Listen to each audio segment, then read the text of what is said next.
beautiful coastal drive stretches from Gordons Bay, hugging the wild turquoise Cape coastline, all the way to the tiny seaside village of Roy-Else, where it suddenly turns inland and rises steeply up to the coastal plateau and later rejoins the coast at Betty's Bay. The road is in impeccable condition after a revamp a few years ago, and it is one of those drives that national and international tourists should not leave Cape Town without experiencing.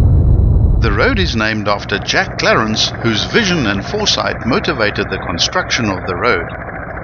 There are 2 stone cairns erected on the side of the road.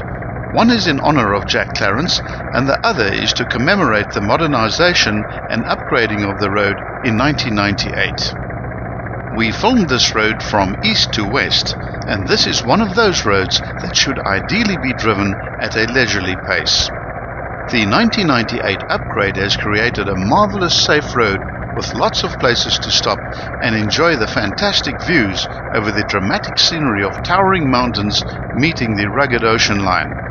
The route is 22 kilometers long and will take approximately 30 minutes to drive.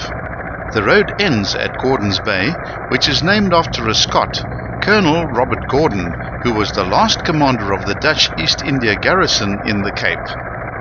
The video starts on the R44 heading westwards towards Roy-Else. There is a beautiful beach here with its own estuary, but beware of the dangerous backwash. As the road starts climbing out of Roy-Else, keep a lookout for some dark rocks on the side of the road where there was once an old tunnel and a manganese mine. During the winter whale watching season, Clarence Drive is a popular place for local and international visitors to enjoy the whale watching. There are many crosses and memorials erected along this road. These are mainly for fishermen who've lost their lives on this treacherous coastline. Keep a lookout for the Sparks Bay Day Camp, which is a popular picnic area overlooking a small stony beach, but if you go a little further beyond the public toilets into the next bay, you'll find a lovely sandy beach surrounding a calm tidal pool. Further along, one arrives at a spot named Cool Bay. This translates into Cannonball Bay. The bay was originally named Cold Brook, after a British sailing vessel which was wrecked here in 1778. Here you will also find the Cochel Bay Holiday Resort, where there is camping available on a lovely level grassed area next to a beautiful long sandy beach in a magnificent setting. This beach is also very popular with the surfing fraternity, and False Bay is perhaps best known for its healthy population of great white sharks. Just after the entrance to Cochel Bay, at the top of the hill, there's a small parking area.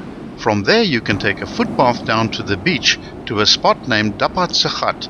This is no doubt named after a local fisherman's favorite spot. After ascending towards the highest point on the road, it now starts descending towards the Steenbros River mouth.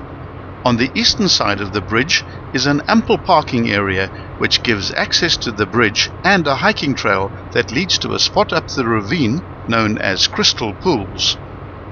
As the road curls into the north towards Gordons Bay, there are several excellent whale spotting vantage points.